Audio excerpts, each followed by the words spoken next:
¿Qué tal, jóvenes? Ahora les traemos en esta oportunidad un ejercicio de la ley de Coulomb, fuerza de interacción entre dos objetos electrizados. Se dice que tenemos una varilla de material aislante y peso insignificante y las cargas son pequeñísimas esferas. Determine el valor de la carga 2 para que dicha barra permanezca horizontal, o sea, en equilibrio, siendo el valor de la carga Q1 de 81 microcoulomb. O sea, nos piden cuál es el valor de esta carguita 2, de tal forma que, siendo la carguita 1 de 81 microcoulomb, la barrita se mantenga horizontal, en equilibrio, ¿sí? Y para que una barrita esté en equilibrio, debería cumplir las dos condiciones, ¿no? Suma de fuerzas y suma de torque sobre la barrita debería dar cero, ¿sí? Entonces vamos analizando a la barrita y a las carguitas. Tenemos de dato la carguita 1 que es positiva, más 181 microcoulomb, ¿sí? Entonces, ¿qué casos tenemos? No nos dicen de qué tipo de carga son estas dos tras dos. Esta carga Q mayúscula, esta carga Q sub 2. No nos dice si son positivas o negativas. Les vamos analizando los casos. ¿Qué pasa si esta carguita de acá abajo fuera negativa? Entonces, entre estas dos cargas habría atracción, manifestándolo con esta fuercita. ¿Está bien? Ahora, para que la barrita se mantenga en equilibrio, si ya hay una fuerza tirando hacia abajo, haciendo que la barra gire en sentido horario, entonces entre ellas dos debe haber una fuerza que haga el equilibrio, o sea, una fuerza hacia arriba, generando un torque en sentido contrario.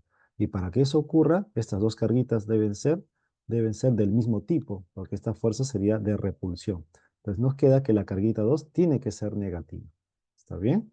Ahora, ¿qué pasa en el segundo caso? ¿Qué pasa si esta carguita fuera positiva? Entre las dos positivas habría repulsión. Entonces la fuerza sobre esta carguita que está en la barra debería ser hacia arriba. Eso produciría sobre la barra una rotación antihoraria. Entonces, ¿cómo tendría que ser la fuerza para la carguita 2? Al revés, ¿no? En el sentido hacia abajo para que genere una rotación horaria. Y para que esta fuerza sea así, tiene que ser de atracción, así que si esta es positiva, esta tiene que ser negativa. Pero en cualquiera de los dos casos, la carguita 2 ya sabemos que tiene que ser negativa, ¿sí? Entonces, ya sea el primer caso o el segundo caso, vamos a aplicar que los torques, la suma de los torques tiene que ser cero, el equilibrio, ¿sí?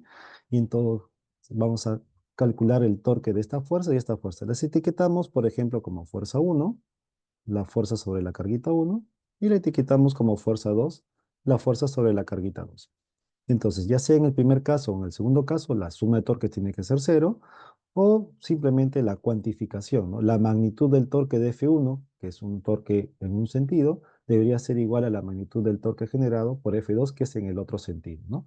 El torque de F1, tomando desde el rótulo, sería la fuerza, el valor de la fuerza por la distancia, que es 2, seno del angulito, que sería 90 grados, que es 1, y debería equivaler al torque generado por la fuerza 2, ¿no? O sea, que sería la fuerza 2 por la distancia, que es 6 metros, y el seno del angulito que se está formando. Y en ambos casos, tú podrías decir que el angulito que se estaría formando es 37 grados, ¿no?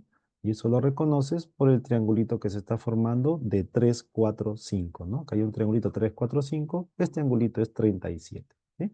Entonces acá sería seno de 37. Y eso es la ecuación para que se cumpla el equilibrio, ¿sí? Y acá ya reemplazas el valor de las fuerzas. ¿Cómo es la fuerza 1? La fuerza entre estas dos cargas, constante carga-carga y la distancia al cuadrado. Y la fuerza F2, que es entre estas dos cargas, constante carga-carga, la distancia al cuadrado, que sería 5 al cuadrado. Y de esta operación ya te va a salir el valor de la carguita 2.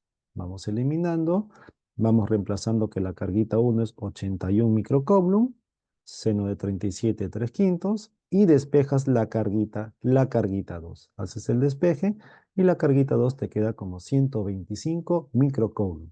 Y ya sabíamos que esta carguita era del tipo negativa. Así que la carguita 2 será menos 125 microcoulomb. ¿Qué te pareció este ejercicio de ley de Coulomb? Coméntalo en los comentarios.